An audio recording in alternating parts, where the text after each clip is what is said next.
তো আমি যখন বইটা ধরলাম পড়ার জন্য, দেখছি অনেক কিছু আমার পক্ষে এই কম সময়ের মধ্যে গুছানো সম্ভব হচ্ছে না। ফেয়ার প্লে বিসিএসটা, এই বিসিএসটা কিন্তু এইভাবে আসলে হয় না।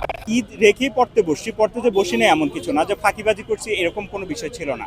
একাডেমির কাজ কি যে তাড়াতাড়ি পরীক্ষাগুলো শেষ করা। আমরা হচ্ছে বিসিএস 50তম বিসিএস রিটার্ন প্রার্থী। আমাদের রিটার্নের জন্য যে সময়টা দেওয়া হয়েছে সে সময়টা ছিল মাত্র 58 দিন, যা একজন রিটার্ন ক্যান্ডিডেটের পক্ষে 900 মার্কস সিলেবাস প্লাস যারা আমরা সাবজেক্ট ক্যাডার সহকারে দিচ্ছি, টোটাল 1200 মার্কস এখানে আমরা এক্সাম দিব। সো এই 58 দিনে আমাদের পক্ষে এই সিলেবাসটা কভার করা সম্ভব হচ্ছে না, যারা আমরা নতুন প্রার্থী। এখন যারা পুরনো প্রার্থী আছে তারা তো অলরেডি কয়েকবার প্রিপারেশন নিয়ে ফেলছে, তো তাদের সাথে আমাদের লেভেল প্লেইং ফিল্ডটা এনশিওর হচ্ছে না। দ্বিতীয় বিষয়টা হচ্ছে এই 58 দিনের মধ্যেও দেখা গেছে হচ্ছে যে আমাদের জাতীয় নির্বাচন ছিল, পাশাপাশি হচ্ছে যে আমাদের পবিত্র মাহে রমজান ছিল এবং পবিত্র ঈদ ছিল।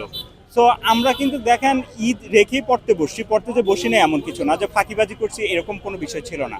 কিন্তু তারপরেও দেখা গেছে যে আমরা স্টাডি করা সত্ত্বেও আমরা সিলেবাসের 40 থেকে 50% কভার করতে পারিনি।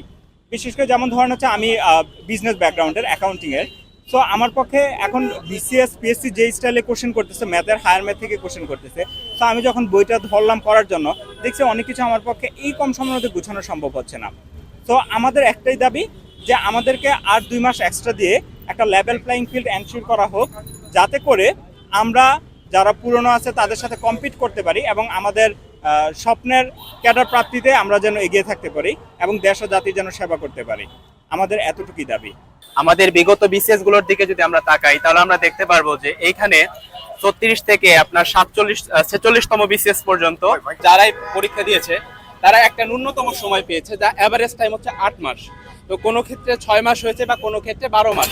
তো এই ক্ষেত্রে আমাদের 47তম বিসিএস এর কথা যদি চিন্তা করি, তাদের ক্ষেত্রে সত্যি অন্যায় হয়েছে। এবং আপনারা জানেন যে তাদের সাথে কি হয়েছিল, ঘটনা ঘটেছে। এবং এই জিনিসটা আমাদের 50-এর সাথে হওয়া শুরু হয়েছে। যদি আমরা এবার যদি নাই হয়, তাহলে পরবর্তীতে যারা 51তম বিসিএস দেবে, 52তম বিসিএস দেবে, এইভাবে প্রত্যেকটা ক্ষেত্রে যারা নতুন তাদের ক্ষেত্রে অন্যায় হবে। এবং যে ফেয়ার প্লে বিসিএসটা, এই বিসিএসটা কিন্তু এইভাবে আসলে হয় না।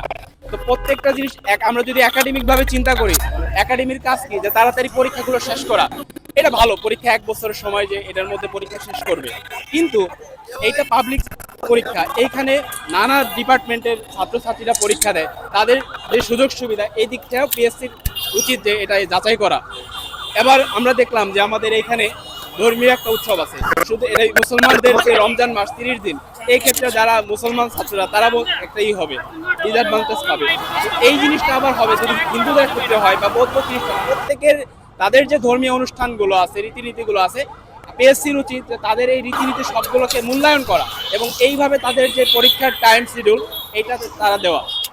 আমাদের এতটুকু হচ্ছে দাবি যে আমাদের যে বিসিএসটা তারা ন্যূনতম 4 মাস দেওয়া, এটাই।